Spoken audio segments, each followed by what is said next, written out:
Where else would you rather be? I'm Paul Clifford, CEO of the Penn State Alumni Association. Welcome to the People of Penn State. Each week on the podcast, you can expect to hear the voices of Penn Staters talking about what they're passionate about, and you can expect to feel the pride and the power of the Penn State network. Today, we're going to talk to Maria Demaree. She has been part of Lockheed Martin for over 30 years and is currently the Vice President and General Manager of the National Security Space line of business at LM Space, where she leads a workforce of over 7,500 team members while managing a $6 billion, that's billion with a B, dollar customer portfolio.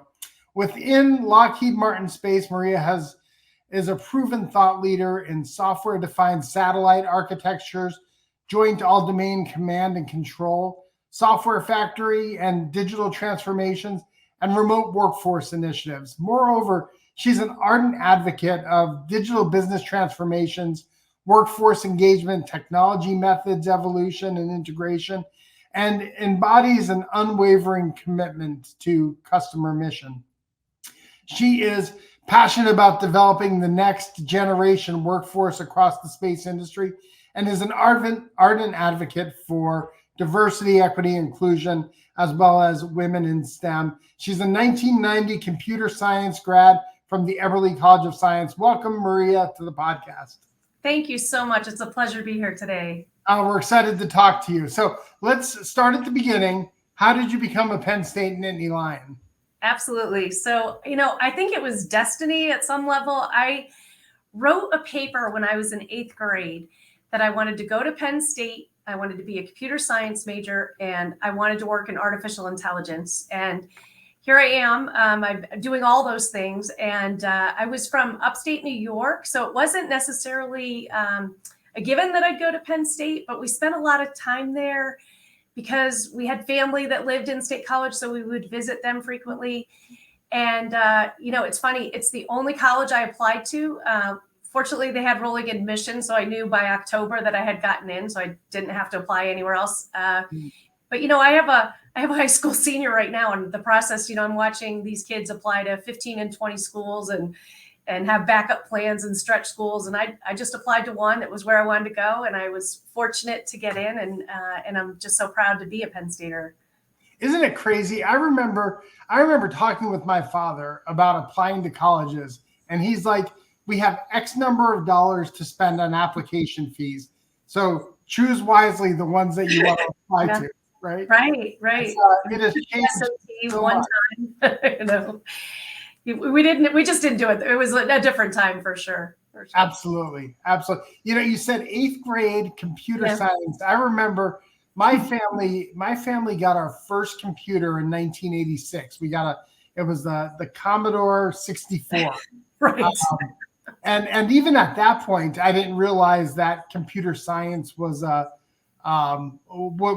to be a thing like it is today, right? You were an enlightened 8th grader. I had a father who was a programmer, so there was a lot of influence coming from the STEM side from him. When you came home, it was, how did you do in math today? Are you taking your computer classes? And I was on the tennis team in high school, and the high school tennis coach was also the computer teacher at school. So there was a lot of influence in my life with STEM, which was really great. And it really encouraged me in that way. So what was the connection to Penn State? Upstate New York, right? I mean, Penn State's not part of like the everyday thing that you hear about growing up there. My dad's brother went to Penn State, and they live in State College. They still live there to this day. And we would visit them frequently in the summer times and holidays. And so we were in State College quite a bit. So we were on the campus frequently. So it was just a place that we grew to love and know really well. And we did look at other colleges. We looked at many, many colleges, but we would always compare them back to Penn State. So it just kind of always was, I think, where we would go. And ironically, both my brother and sister also went there. All three of us ended up at Penn State. And when I say upstate New York, it's just north of Scranton over the border. And my dad's often said, we could have just moved to the other side of the border, we could have been in state, but unfortunately we were not. Oh, that's great. So you were in the Binghamton area. We were, exactly. Binghamton, yep. My parents grew up in Scranton, and at the time they were growing up at the time that the drinking age changed from 18 to 21. Yes. So they were close enough to drive up to the border where we're still 18. Right. So my dad will tell that. That's right.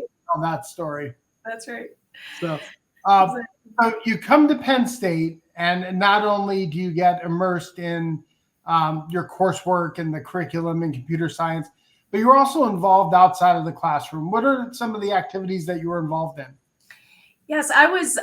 So my sophomore year, I became the president of the Computer Science Club, which was called the Association of Computing Machinery. So that was a big deal for me. That gave me a start with some leadership at the university and doing some activities around that. And then the next year I became a Lion Ambassador, and that was just an incredible experience for me. It led me to just meeting so many great people, getting involved in Dance Marathon. I was a morale captain for Dance Marathon, and eventually went into Skull and Bones. So just lots of great experiences in a variety of different organizations at Penn State. So you mentioned Lion Ambassadors, an organization that's near and dear to the Alumni Association's heart. Who was out of curiosity, who was your advisor when you were in Lion Ambassadors? So it was a wonderful, amazing woman, Gwen Neese, and she just was so important to so many of us in that role. And we recently lost her not that long ago, and it's really been someone that we've missed. From a Lion Ambassador perspective, we still get together every year. We come back to Penn State. Her and her amazing husband, John, would come get together with us over the years. And, we miss her dearly. She was such an impactful person to the Ambassador organization. And John is just a great guy. I mean, someone that we all know very well and love too. Gwen was a state college icon, right? She was beloved by the Alumni Association. I know there was a special bond to the gymnastics team. Yes. Generations of Lion Ambassadors, fondly remember their time with her.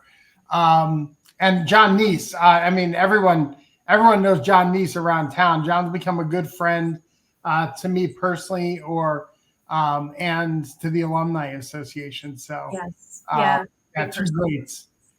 Yeah, I remember the day they met. I remember he brought her roses, and she was just head over heels in love from the very first day. Just a great couple. Absolutely. So you came to Penn State. It sounds like you were pretty set on knowing what you were going to study. But where did you think the study of computer science was going to take you at that point? What was kind of the career goal?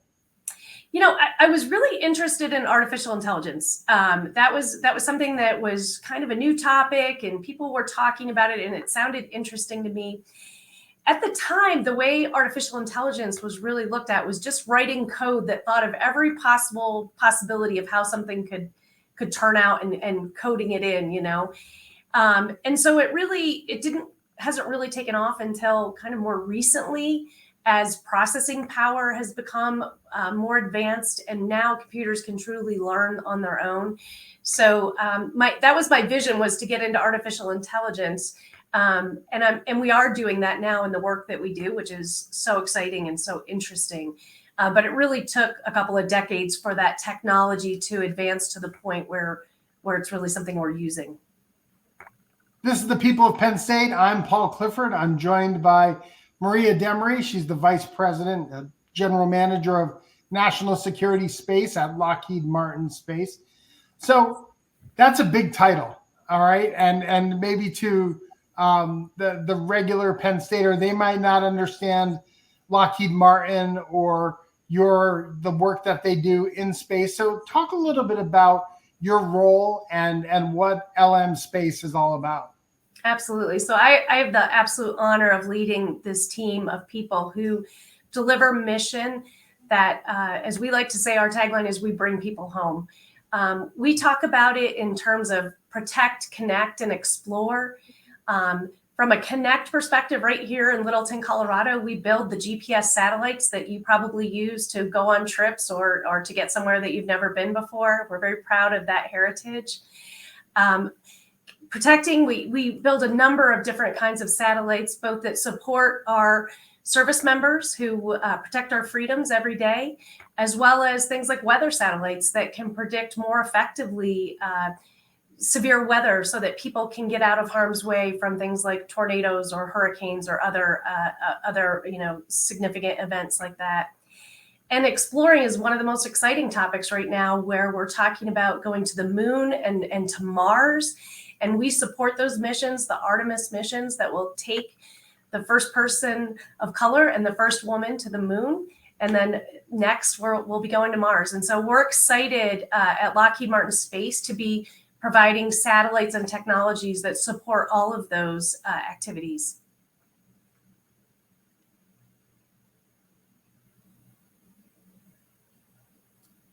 That's exciting. It was interesting. We were talking off camera, and this will probably come up again a little bit later. But it's interesting that your work is supporting weather and weather forecasting, because you mentioned that at Penn State, one of your toughest classes that you had, or maybe least favorite classes, was your meteorology class. Definitely a tough one. I took it because I was so excited to learn about meteorology, and I got a solid C in it. It was really hard. So I have a lot of respect for the people that do that work. It is difficult. It was not something I was able to get my arms around. Well, C's equal degrees, as some of my classmates would put it. What does the day-to-day work look like in your role? I mean, you're leading a huge team.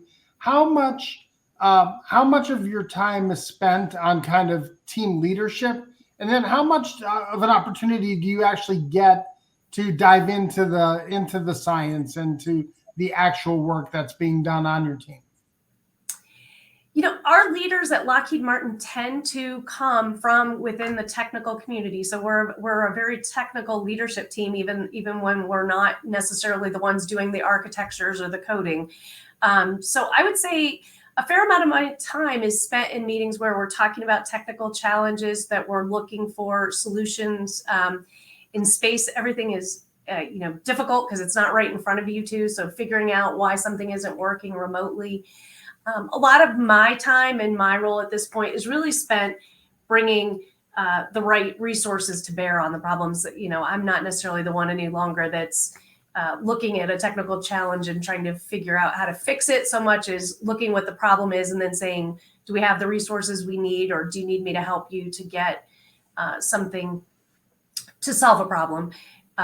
A lot of my time, I am a leader of leaders. So it's making sure that the leadership team is leading their team. I'm very passionate about, we like to say, mission first, people always. So thinking about the missions that we serve, particularly for much of the work that my area does is classified and supports service members. So making sure that we are being responsive to their needs and getting them the capabilities they need to protect our country and our freedoms, but also making sure that we are taking care of the workforce that works for us, and making sure that those people have what they need to do the important work that they do. I love that mission first, people always. I've heard military people use that. I think it's the Marines that might have that as one of their credo. Dive into that though a little bit, right? I'm going to ask you a little bit about organizational culture in a minute, but there's dive into what that means for you in terms of mission first and like focus on accomplishing a mission, and how you're always, how do you bring everybody with you on that team? Well, I will tell you my personal experience when I was young, when I was in middle school. We moved to Eglin Air Force Base area in Florida. My father worked for Lockheed as well. I'm a second generation, and we even have my children some of them work here now too. So we're a 3-generation family in this business, as we say. But at that formative time in my life, I was surrounded living with people whose parents were in the military at Eglin Air Force Base. And it was very impactful for me to see what that means, right? What it means to be a service member and the potential sacrifice that means for them personally, but also for their families and the children that I went to school with, who their parents were, those service members that were doing important things for our nation. So that was really important to me. I bring that to my work every day. And I use that to motivate people. Our service members don't get the weekends off. They don't get 40-hour work weeks. So we need to make sure that we are doing everything we can to support them. We use that to energize and motivate our team. And I'm with like-minded people here. This is not something that I have to convince people of at Lockheed Martin. We all have this passion for this mission, and it's why we do what we do and why we come in every day. And, I'll even say during COVID, because of the work we do, it can't be done remotely. We were in the office every day, making sure that the systems and the technologies that we deliver continued throughout that. So when I think back to, you as the 8th grader deciding that you want to go into computer science, right? And today, sitting here in 2024, I think of how technology has changed, right? How STEM disciplines have changed over that time period. I guess my first question is, how have you kept up with all of those changes to not only understand it yourself, but then to lead others around those emerging technologies? I've been with Lockheed Martin 34 years. So my entire career, same company. I've been so fortunate that they have sent me back educationally, So after I got into Lockheed and started working, at the time it was GE Aerospace. We've evolved into Lockheed Martin through mergers, et cetera. I went back and got my master's degree in systems engineering. So continued to learn the engineering processes and new technologies in that way. And then throughout my career, we also offer training, on-the-job training, classes, et cetera. So ways that we can continue to grow our technical skills. So a lot of it is that kind of work, but then also, reading magazines, articles, podcasts, always trying to get up on the latest activities and technologies, and just working with many, many different suppliers and going out to those companies and learning and understanding their technologies. So it is truly constantly evolving. We like to talk at Lockheed Martin about a growth mindset and the ability that you don't have to know everything. You just have to believe that you can grow and learn everything, and then take those opportunities to do that. So, for me, it's an evolution. It's constant learning, and I love to learn, and that's a lot of the ways that I've been able to stay on top of it. So, I think of some of these the technological changes over that time period. Some of the biggest improvements, whether it's, we talked about AI a little bit earlier. I'm sure that satellite architectures have become more complex over time. What are some of those technologies that you would point to that have had kind of really significant change and have had an impact on the work that you do there? What's really interesting is, software, it's like our time has come, we say. In satellites that we built 30 years ago, there was single core processor. So you could only load one kind of software. It would go up, and these satellites could last for decades and decades unchanged.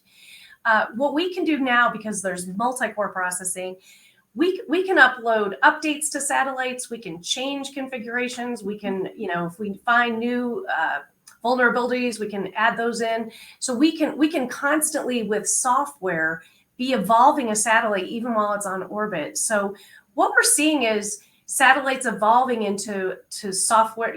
We talked a little bit earlier at the intro about software-defined satellites, and I worked on that architecture here at Lockheed Martin, and that's something that we're using today to really take advantage of software and the capabilities that can come with that, to include artificial intelligence and the ability to have a satellite even start to tell you when it's trending towards a problem before the problem happens, for example, using AI, right? So, right. Yeah. I think when people hear Lockheed Martin, they think obviously of your company's support of the military. yes. I think they think about your company's support of other companies and the work that they're doing. What I thought was interesting that you mentioned a little earlier, I don't know that everyone would immediately go to kind of the exploration, right? The going into space and going to the moon again and then going beyond. And you said we're going to Mars, right? Talk a little bit about that side of the work, like the purpose behind that kind of exploration.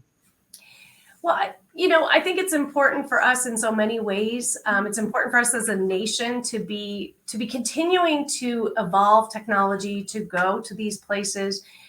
There's so much for us to learn. We recently went out to an asteroid and brought back samples from that. It took over 7 years to go out, collect the sample, and bring it back. And they're doing studies on that now to see what the contents are of things that are coming from I don't know how many millions of billions of miles away, but very far away.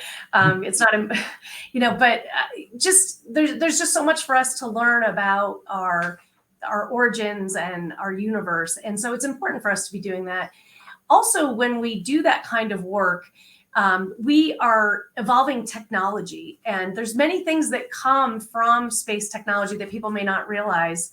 That are developed for space, but then come back to Earth in different ways. And so it's very exciting. We've been a part of every mission that's been on Mars.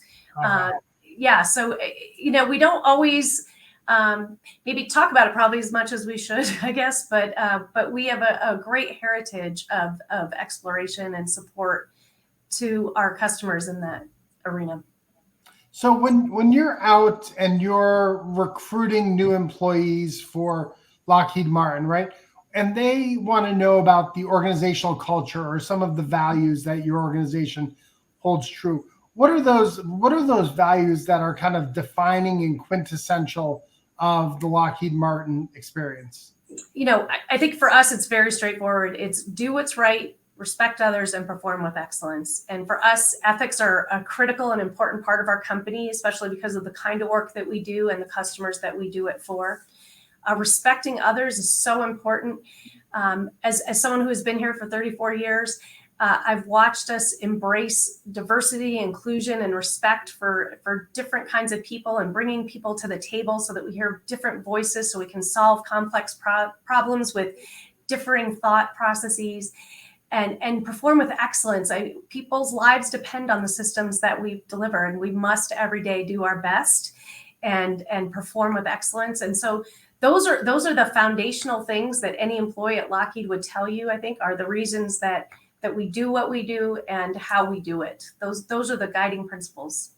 And certainly those are principles that kind of speak to you and your passions. I can't think of any other reason why you would be at a company for more than 30 years, right? It's because you also buy into their beliefs and values.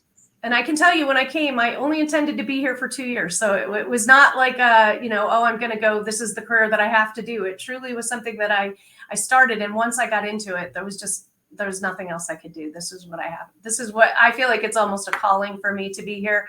I love the work we do. I love the missions that we serve. They're so rewarding and important. And so I'm excited every day to come in.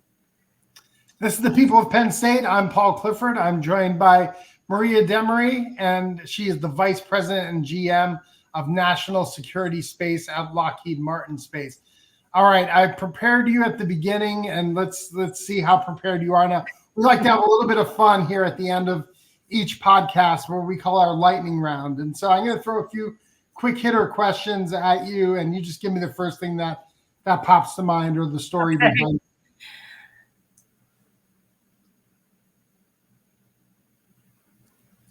All right. First one. How did you get the nickname Sarge? That's not fair. You have insider information. I do. Some of your Lion ambassador contemporaries have been reaching out to me. I probably know who gave you that one. And I I said will I tell have to you ask that about that. we did a training class very early on in Lion Ambassadors, and we had to take this leadership assessment, and mine ended up in this quadrant that was high task, high mission, right? Sound about right? And immediately one of my good friends, Patrick Cook, said, "Okay, Sarge." And that it just stuck. I've never been able, there's people that don't even know why that's my nickname, but it's been that for many, many years. That's amazing. How about we heard about your least favorite class at Penn State. Yeah. What was your favorite class at Penn State? I loved landscape architecture. We used to call it Larch. I don't know why. I remember just really loving that class. First of all, it wasn't technical, so it was one maybe where I could just kind of relax a little bit, and it was an extra class that you could take. But I remember I had a lot of friends in that class, so it was a lot of fun. And I just remember learning in that things that I enjoyed, and still remember about like the development of Reston, Virginia, and different things. Then I ended up living there at one point, so just kind of full circle for me. That's great. Talk about when you would give tours as a Lion ambassador. What was your fun fact? Oh gosh. Probably around the creamery, and that Ben and Jerry had taken the creamery class. I think that was one that I always loved to tell. I don't know why. That was something that I remember that stands out for me. That's awesome. If you could have dinner with anyone, who would it be and why? That's a really good one. I think I would love to have dinner with my grandmothers. I think looking where I am now and how far women in my industry and the aerospace and defense industry have come, I think they were people that were really formative in my developmental years. They were strong women. My one grandmother was an immigrant from Germany. My other one was someone I spent a lot of weekends with, and we would play games, and she would never let me win. So I think she taught me how to be competitive and strategic. And I think it would be great to sit with them and show them, gratitude for what they did for me. But also, I think they'd be really proud of how things have turned out. That's awesome. I have memories of playing backgammon with my grandmother and her never letting me win, and I would accuse her of cheating. Yeah, I don't know. That's how many 12-year-olds play backgammon. I know. And how many grandmothers don't let you win? I don't know. That's exactly right. Right? Maybe they've prepared us for the real world more than we knew. I think there's a lot to that, actually. We didn't have bubble wrap around us by any means. We were. That's exactly right. Your most unusual "we are" moment. You lived all over the country. You probably run into Penn Staters all the time. Where did you see someone and you yelled out "we are," or they recognized you as a Penn Stater and you got it? I've done so many international trips in Africa and Europe where that's happened, like everyone. But just like 2 weeks ago, I was speaking at a conference, the National Space Security Association conference. And they were, reading bios for people before they came up to the stage. And the director of NSSA he got up there and he said, "I'm going to introduce Maria Demaree. I'm not going to read her bio. I'm just going to say we are." Which I've never been introduced like that before. And it was funny because there were several hundred people in the audience. So there was, 10 or 15 Penn States came out. So it was kind of a neat moment that I haven't ever experienced before of the We Are. And of course, throughout the conference, then everybody who was a Penn Stater came up afterwards to share a story or connect. I mean, it's just such an instant connection. It's like growing up on the same street, right? Oh, right. You're instantly family. And so that was cool. I thought that was kind of neat. That's amazing. What is your favorite Penn State sport? Oh, football. But you know what's funny? I never went to a Penn State football game before I went to Penn State. Right. Freshman year, 1986. And they won every game. And I thought, oh, Penn State just wins every game. We went on to be national champions. And I just kind of took it for granted that Penn State just always beat everybody because I had never been to a game before. But still love Penn State football, still love going back with the Lion Ambassadors. We try to get together every year. We have a big tailgate and stay in touch and still love football. We started going to games in '82, which was they lost one game that year. Yeah. But I think from like '82 to, I don't know, '95, I think I saw Penn State lose like 4 times in person.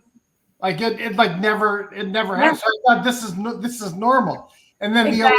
the early 2000s came around, and Right. I learned what it was like to be on the other side. So Yeah, we were spoiled. you mentioned the creamery earlier. What's your favorite flavor of creamery ice cream? Oh, mint nittany, the mint chocolate. I'm a mint chocolate girl. That's fantastic. Maria, we've enjoyed talking to you. Thank you so much for joining us here on the People of Penn State. Thank you so much. It's been a pleasure. A lot of fun to reminisce. Absolutely. And thanks to our producer, Vincent Longaro, our guest relations coordinator, Abby Clark. If you liked this episode, I hope that you'll like and subscribe to it on your favorite podcast app of choice. And while you're there, go ahead and give us a rating and drop us a review. It helps other Penn Staters find these great stories. If you are a member of the Penn State Alumni Association, thank you for your support. And if you're not a member, what are you waiting for? Go to our website at alumni.psu.edu, and you too can become a member of the world's largest alumni association. Thanks for listening once again, and for all you do for the university, for the glory, and for the future. We are